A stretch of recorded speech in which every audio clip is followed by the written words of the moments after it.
Salut les bladers, c'est Ryuk Shinigami. Aujourd'hui on se retrouve en compagnie du B-Group, donc présentez-vous. Bonjour, moi c'est Alan. Voilà, Alan de la chaîne du B-Group. De toute façon tous les liens des chaînes seront en description. On a aussi Stardust Dragonfall et Dark Bull 13. Salut. Donc aujourd'hui on va unboxer les cadeaux Metal Fight que j'ai eu grâce au B-Group. Donc de la part de Stardust Dragonfall, j'avais les launchers rubber qui sont des accessoires Takaratomi faits pour se mettre sur des string launchers. Je vais commencer par la Sagittario, donc une flemme Sagittario classique d'occasion, voilà, toupie que je n'avais pas dans ma collection puisqu'elle date de Metal Fusion et que je peine à trouver encore des Metal Fusion parce qu'elles sont assez rares et que j'ai été confrontée aux ruptures de stock à l'époque donc je n'avais pas pu trop en acheter. Road Fusion Flame, donc type endurance, anneau d'énergie Sagittario qui représente le Sagittaire, donc l'horoscope tout simplement, la constellation. Axe C145 qui possède des griffes qui ne servent pas à grand chose et une pointe S qui est un peu aplatie. C'est censé être une pointe très fine pour l'endurance. Bon, très déséquilibrée, donc on préfère passer sur des pointes du style SD en général. De la part de Stardust Dragonfall, j'avais cette Root Fusion Torche qui est la version Beyblade Legend sortie par Hasbro de Torche Aries, enfin de Aries du coup de la Pre-Breed Wheel. Elle n'a pas grand intérêt cette Root Fusion, mais je l'avais pas dans ma collecte, c'est pour ça que j'ai demandé à Stardust, qui en avait plein, de m'en filer une. Voilà.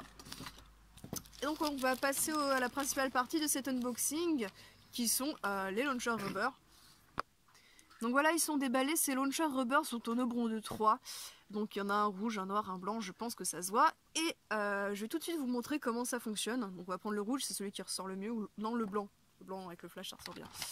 Donc on a ici, alors c'est un launcher Hasbro, hein, mais ça revient au même, hein, c'est un Rev Up Launcher, merci Alan. C'est un peu le mien, hein, de toute manière. Oui, voilà, c'est un peu le tien. Donc, ça me gratte le front, pardon. Ça se déclipse en fait à l'arrière, en fait. C'est en caoutchouc, hein, c'est tout à fait en caoutchouc, donc c'est malléable. Et alors vous le mettez, il me semble que c'est comme... Oui, c'est comme ça, il me semble. On a 3, partage.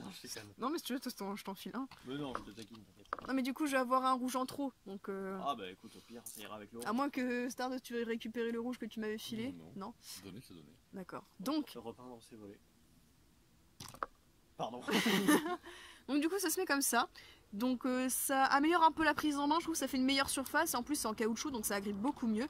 Donc alors dans l'animé ils tiennent comme ça en fait. Sauf que pour lancer avec un Bay Launcher dans l'idéal faut lâcher la ficelle et c'est beaucoup plus, on va dire, mieux pour déjà rien que pour la prise en main mais aussi pour améliorer le fonctionnement du lanceur et ne pas l'user prématurément, de tenir la ficelle comme ça. Et en plus donc quand ça revient dans les doigts, chose qui arrive assez souvent, que ce soit en caoutchouc c'est un peu plus agréable que quand c'est du plastique dur. Et ça permet d'amortir un peu je trouve aussi les chocs, puisque les versions Takara en fait si vous voulez, des poignées en fait, des ficelles, des Bay Launchers ont tendance à casser. C'est pas trop le cas sur les Rev Up Hasbro, mais je sais que moi sur les Takara j'en ai pété, voilà, j'en ai pété quelques-uns. Donc je vais pas faire de test parce que ça sert pas à grand chose, ça modifie pas le comportement du lanceur en soi, c'est juste de la prise en main, un accessoire. Mais voilà, j'aime beaucoup. Et dites-moi en commentaire ce que vous pensez franchement de cet accessoire, moi je kiffe, on n'en trouve plus trop en ce moment. Il y en a qui sont sortis sous Burst, mais qui sont beaucoup moins populaires je trouve. Plus personne les utilise, alors que sous Metal on en a vu plein sur tous les setups. N'hésitez pas à dire aussi quelle est votre couleur préférée pour ces trucs. Voilà. Ça fait toujours du référencement. Et le premier qui me sort le rouge pour la puissance du rouge, je le dégage. Je déconne bien sûr, vous avez le droit d'aimer le rouge, moi aussi je l'adore. Mais pas pour la puissance du rouge. Voilà exactement. Du coup les bladers, je vous laisse sur ça, et...